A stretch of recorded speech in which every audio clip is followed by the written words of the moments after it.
Welcome to LexLocal. I'm your host, Rick Dorrington.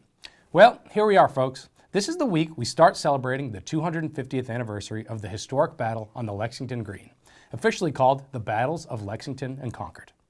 Today's show is dedicated to the celebrations and preparations surrounding the big anniversary, and we've got a packed one. Also, for this historic celebration, we've created something meaningful we're calling the Voices of Lexington. We set out to gather perspectives from residents who represent the rich diversity of our community. These conversations explore what the 250th anniversary means to different groups and their vision for Lexington's future, reminding us that history belongs to everyone.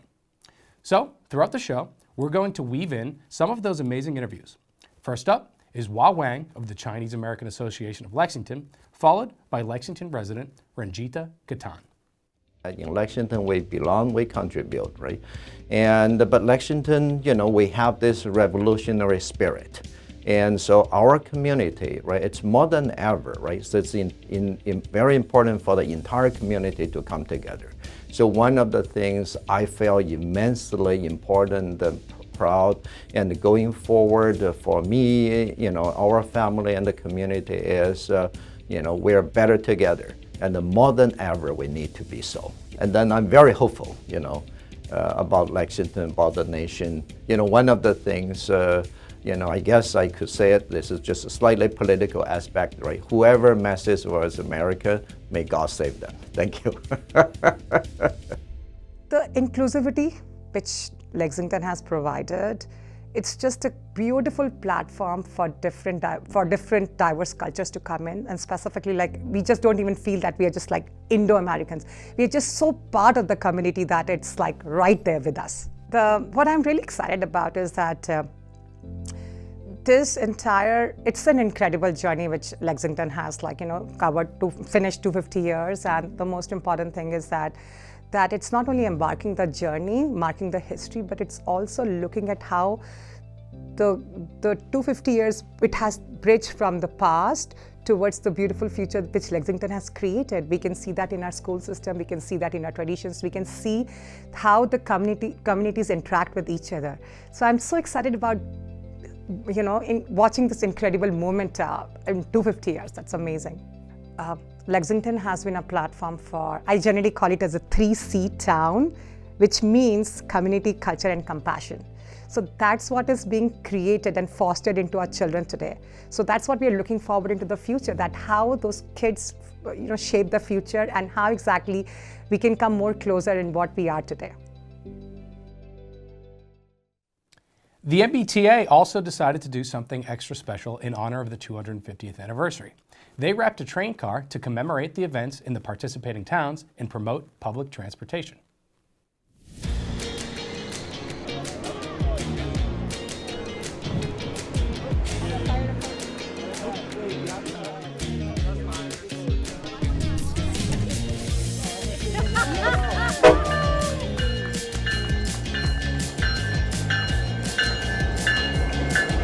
This was a collaboration of the towns of Concord, Lincoln, Arlington, and Lexington, and the MBTA. And the MBTA graciously came forward with the idea that they would wrap the train on the occasion of the 250th anniversary and include all 4 logos from all 4 towns. So I don't think anything like this has ever been done before, and we are truly grateful for their support. They brought us in early to start having conversations about how can the MBTA support the 250th event. We came up with a service plan that essentially doubles our weekend service on April 19th, so we're encouraging people to use public transportation to get to and from the events. And then, with the MBTA, we wanted to do something extra special. We wanted to really commemorate the event, so we decided to do this wrap coach that has all the logos of the towns and the Mass 250. Something really special that'll be around for a long time for people to see. Well, we share the goal of the common cause, and I think there's so much richness of history across the communities. There's so many different things in the communities to celebrate and to honor, and we just want to make sure that the community at large and all the visitors near or far are aware of all of them and share it all with the world.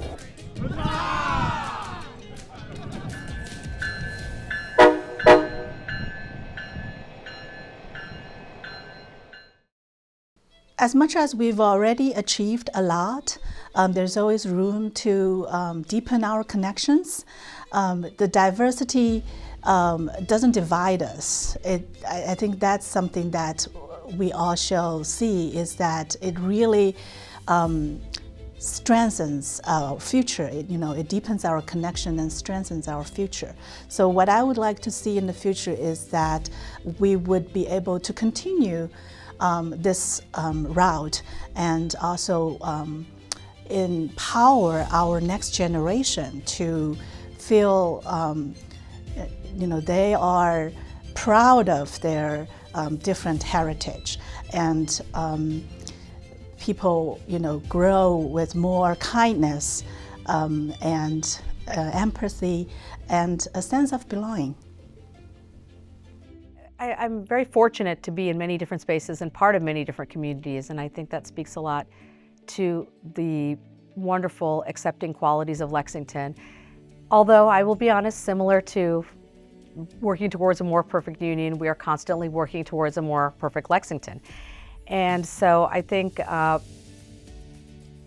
what's nice about Lexington is because we're willing to lean into those conversations and talk about where we can do better, we've actually been able to build allyship and come together to support each other. For example, I think most people know that I'm very active in the special education community. My children are no longer in the school system, but I still continue to advocate for them. But at the same time, I understand that nobody has any one particular identity. You have your cultural background, you have your religion. There's so many different aspects to someone, and so it's important that we don't look at people and silo them into a box.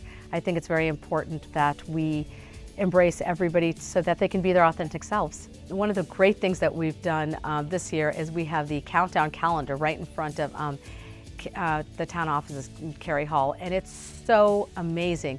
We've managed to, although 9 days to go, let's see how it goes, we've managed to get together several, if you flip through it, several diverse groups of organizations, businesses, community groups, cultural groups, different departments in town, all come in front of the calendar to count down towards what unifies us, which is being Lexingtonian and celebrating that day. And I think the calendar, people don't even realize it. They go up there, they have a great time, they take their picture, they get a celebratory post through social media. But I'll be gone in 50 years for sure. But I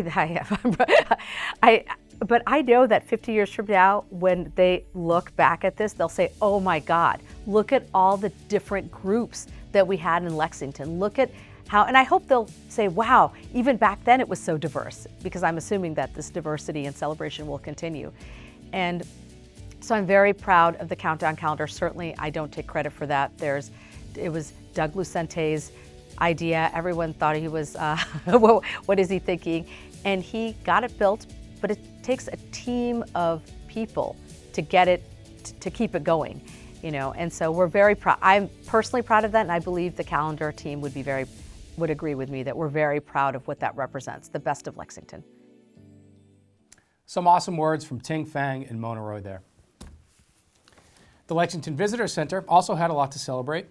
We were there for their big reveal of the newest installation, a video that highlights the hours just before the battle. So the new video exhibition that we just unveiled today is the Paul Revere's Midnight Ride. It's a short form video that was produced here at the Visitor Center, and the voiceover was done by LexMedia. It was a product of like 2 years of visioning of how to create the entire story of Paul Revere's Midnight Ride and what really happened on April 18th through the April 19th morning, and creating a simple video that would explain how the entire, the Battle of Lexington came about. Meanwhile, the British Army hears about a secret stockpile of guns and gunpowder held west of Boston in the town of Concord. Well, it came about courtesy of the Massachusetts Office of Travel and Tourism, MOTT, M-O-T-T. With that grant, we wanted to tell the story of Paul Revere, William Dawes, all these other folks that were part of the Battle of Lexington just before it. Because our tour, specifically the Battle Green Tour, talks about the context of colonial America and specifically the Battle of Lexington. So we wanted to have a video that described the hours just prior so that people could not only have a visualization of what the geography of the United States and Boston more specifically looks like, but the context leading up to the Battle of Lexington. July 2020 is when we opened the doors for the visitor center, and we didn't have anything. So now it's like complete circle with all the exhibits done. This one was the last one that we wanted to work on. So this exhibit is done as well. So we are really, really excited today that everyone witnessed the new exhibit and they really liked the new exhibit here. It's really important that we tell the story of Lexington and the Battle of Lexington, not just from a perspective of what really happened in the history, but that really relates to the current and the future of Lexington. And Lexington really believes in some of those revolutionary thought process that went behind those 77 men and their families on the day of Battle of Lexington. And that's something that we need to preserve, and the stories that we need to tell for the future generations. Today is a big payoff because also today is the first day of our public tour season. So today is the kickoff of, as I said, these months-long effort to get a video like this, but also the months-long effort of getting all of our tours and everything else of visitor center operations into action. So the emotional state right now is excitement, gratitude, and still preparation. 19th is 18 days away. So this is all to make sure that that goes by not just smoothly, but that we create the best experience possible. I'm glad that it panned out, and this is something that we hope to use for months and years going into the future, and I think it is a wonderful addition to the Visitor Center. I think includes everybody from all different walks of life in the town to think about this history in their own terms so that they can come away with a unique appreciation for the history of this town and the continuing legacy of how the events of April 19th, 1775 play into the present day. Now, if you'd like to view that whole video, and I highly suggest you do, it will be playing on a loop right in the Visitor Center. And a special shout out to Blue Studios, who produced the animation. While at the Visitor Center, we spotted Steve Cole, who has the honor of commanding the Minutemen this year. He gave us a glimpse of what that honor means to him and what we can expect on that glorious morning, April 19th. Our reenactment committee formed in June of this year. They've been meeting twice a month, preparing for this year's 250th anniversary of the Battle of Lexington. So what they did is, the committee of 6, meeting twice a month, they went through all the depositions and documents, firsthand accounts from that time, to make this year's reenactment much more historically accurate, while also putting on a theatrical performance. So we do have changes to this year's reenactment that we're really excited about. We're reintroducing the civilian evacuation, which we started last year. We're going to break up our roll call. So this year's reenactment will actually have 4 separate scenes broken up with narrations into the battle, and then of course the Parker's Revenge scenario that we normally do on Saturday. Everyone will get to see that, and that really exemplifies, the strength and the courage of Captain Parker's company to be able to rally that afternoon and continue the fight. This year being special with the 250th anniversary, our town, we have folks that have witnessed the bicentennial in 1975. I was a part of the 225th in 2000, and then to be part of this year. A lot of planning for the past several years have gone into this. On a personal note, my grandfather, who was the state rep and town moderator in 1975, also chaired the Bicentennial Committee. So while he led the town of Lexington in 1975, I have the honor of leading the Lexington Minutemen for this year for the 250th. Thank you, Steve, for that update. We're going to take a quick break. Stay with us.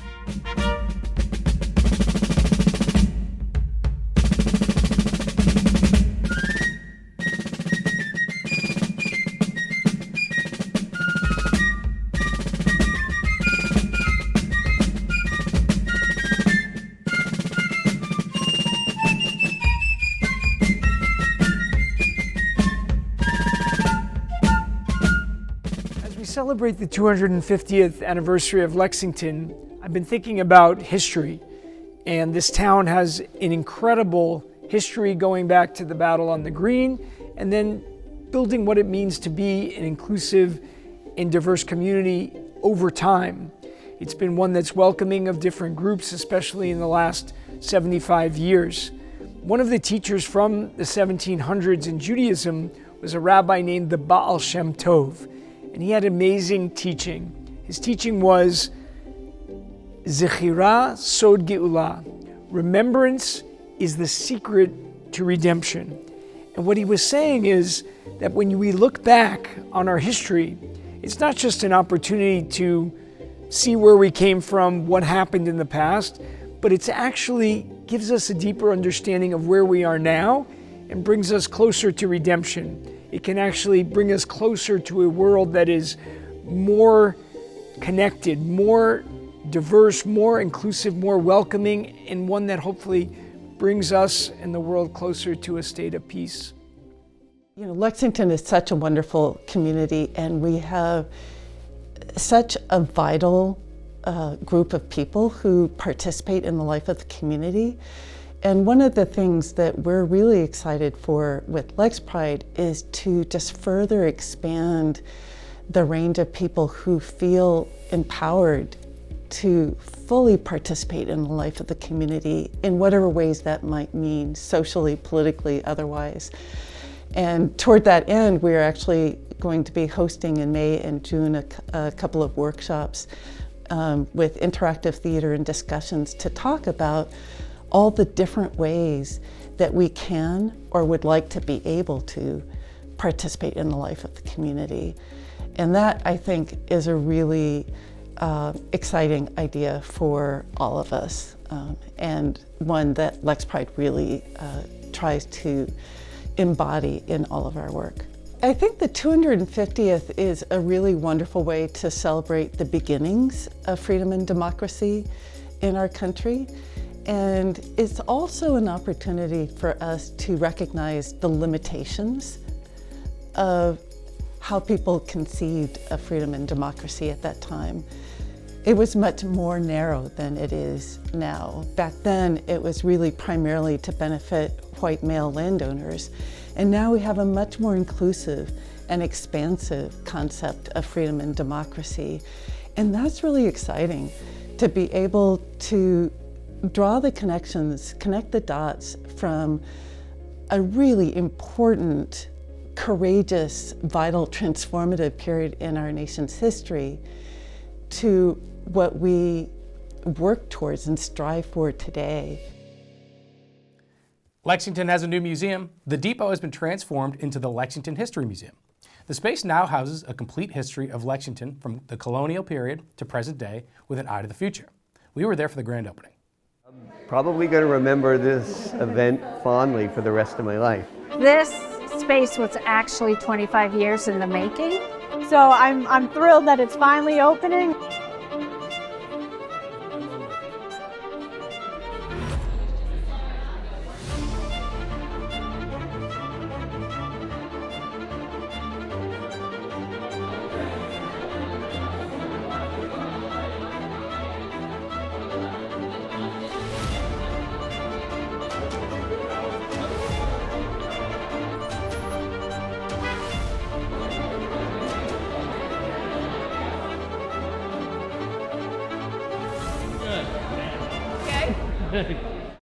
We purchased the building in 1999, and it wasn't until the last 2 years that we were able to fundraise, find a design company, and work on all of the elements that need to come together to create a museum. What went into the selection of the stories and the objects, really beyond the revolution, really was a process. We were trying to figure out what stories do we want to tell and what items in our collection can help tell those stories and bring those stories to life. It started off figuring out 4 themes, which is art, architecture, and expression, creating community, making a living, and activism and change. Those 4 themes kept showing up in our research. And from there, we grabbed the items in our collection that tells the stories of individuals as well as groups and certain moments in time. So we have everything from exhibition cases to interactive elements, and basically we look at all of Lexington history through time. The accomplishment belongs to the whole community, belongs to the history museums. And so just having the moment arrive when finally, after all the, frankly, the angst, the work, the ups and the downs of the project, having it come together in that way with that spirit, because you could feel the spirit in the room. People were happy, they didn't mind the rain, they were happy to traipse around and huzzah. 1, 2, 3, huzzah! It was fantastic. From 10 o'clock in the morning till now, people have just kept coming. It's just been great. We've had several hundred, maybe 400 or 500 people, and the reaction has been so uplifting for us. So I'm very proud to be here and be part of history, and it's just hearing everyone's feedback, and it's very exciting and very timely. Up until now, our 3 house museums primarily told the story of the Revolution. And while there were some personal stories of the Revolution, we were constrained both by the houses being 18th century and by the collections inside them. And this gives us an opportunity, because of the space, to look at everything from pre-colonial era all the way through till today. And we keep collecting. We are collecting every day, and we're collecting stories. There was a lot of planning, a lot of thinking about the future as well. So how can this space be utilized to talk about the past, the present, but go into the future as well? There's no way to sum it up in a single sentence, other than to say perhaps it's a collection of delightful and fascinating and unexpected stories. The museum will be open from 8 to 2 all weekend for you to enjoy and see where history comes alive. The Knights of Columbus have marked the 250th anniversary with a special gala. It featured a silent auction to raise money to give back to the community, including a baseball bat from Lexington's very own MLB superstar, Sal Frelick. LexMedia's Jake Klinzing stopped by to check out the fun. Good evening, my name is Michael Salerno. I am the Grand Knight of Lexington Council 94, the Knights of Columbus, and we're here tonight to celebrate the 250th anniversary of the Battle of Lexington. We're paying tribute to the brave Lexington Patriots who put their life on the line to stand up for what was right and to initiate the founding of our country. The silent auction tonight is raising lots of money with lots of great unique items and historical items. The money we're raising tonight is going to go to help those with intellectual disabilities, supporting our veteran programs, also to support our youth mental health programs, and finally, any family in need. The winning bid number is 46. Liz Coachy, all right. Liz, congratulations. Many of the beneficiaries of our silent auction are the charities that the Knights of Columbus support within the Lexington community. We've been supporting charities for the 130 years that the Knights of Columbus have served the Lexington community. One of them performed tonight, which is the William Diamond Fife and Drum Corps, which is a wonderful activity for musicians to learn period instruments, period music, patriotism, and camaraderie. I want to thank the Lexington community. It's been very supportive of our event, for coming out, for supporting the charities, and really acknowledging our past and preparing for our future. My name is Barry Cuna. I'm a member of the Lex250 Commission, as well as obviously a member of the Lexington Minutemen Company. And when the commission was considering events to do to celebrate the 250th anniversary of the Battle of Lexington, I thought that really what better event to kick off 250th than a party. So we proposed the idea to Michael and the Knights, and they ran with it, and they've done a terrific job. And as you can see tonight, everybody's having a great time, and it's really a wonderful kickoff to all of the April 19th activities that are coming up pretty soon. Obviously, this is a very big year for the Minutemen. This is the 250th, and A lot of work has gone in from our captain, Steve Cole, to make sure that we're very, very authentic. So the kits this year are going to be all as authentic as they possibly can be. Again, to honor those that died before us, the 8 that died on the green that day and the 2 that died later on that afternoon at Parker's Revenge, as well as the number of wounded and participants that morning. This is a sacred mission for us as Lexington Minutemen. And it promotes patriotism, it promotes the idea of liberty, freedom, and the fact that we can't take these rights that we have for granted, that they're fragile, and we need to stand up and support them when we can. And now, what you've all been waiting for, your complete guide to the 250th anniversary events. Sabrina Bhattacharya, LHS sophomore who runs the Lexington 250 Instagram page, has a mission to make history fun and accessible to everyone. We've recruited her to give us the dawn to midnight rundown of celebrations. Take your notes, set your alarms, and plan your week accordingly. Here's when history will be happening in Lexington. Hi, I'm Sabrina Bhattacharya, and I'm the founder of Lexington250.com, partnered with LexMedia to tell you about all the exciting Patriots Day events in 2025.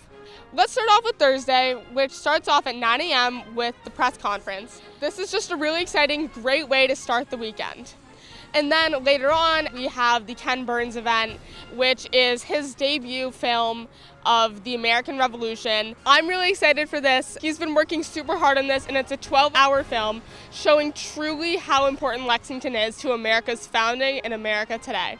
Let's move on to Friday. Things start to get really exciting. The reenactment of Paul Revere's ride starts at 10 p.m. at the Hancock Clark House, but I recommend getting there a little bit earlier. This makes me super excited because it's a familiar story that everyone knows of Paul Revere's ride and how he said the British were coming. But he didn't actually say that. But there are live horses and it's really fun. The next event I'm really excited for is obviously the Patriots Day reenactment. It's the highlight of the entire weekend. This makes me really excited because for some people it'll be their first time watching, and for others it'll be their 50th. Lexington Minutemen are super excited and have been gearing up for this. And I'm really excited for this too, and it's something that I've been looking forward to for a very long time. The next thing is the Battle Green rededication ceremony. I'm really excited for this because it's rededicating Lexington's historic green in a new way into a new Lexington. Lexington's very different than it was 250 years ago. I think it's really important that we rededicate all of the spaces so it serves Lexington today. And also, the Golden Knights will be here parachuting onto the Battle Green, and that just makes me super excited. Then later on in the day, I'm really excited for the parade because it's a collection of all of these Lexingtonian organizations who make Lexington, Lexington. And that's truly what this 250th is symbolic of. That makes me really happy because the 250th is a chance for all of us to come together and unite over our town's history. I'm really excited for Patriots Day, but remember, there's so many people coming, so make sure to keep up to date with all the events happening because they might change at any moment. I recommend getting to all the reenactments and all the events a little bit early, just in planning in a little bit of buffer time in case there's traffic or something else happens. For more information, you can go to Lexington250.com and visit the @Lexington250 Instagram page on Instagram, Threads, and TikTok. I'm Sabrina. Thank you so much for watching. Huzzah!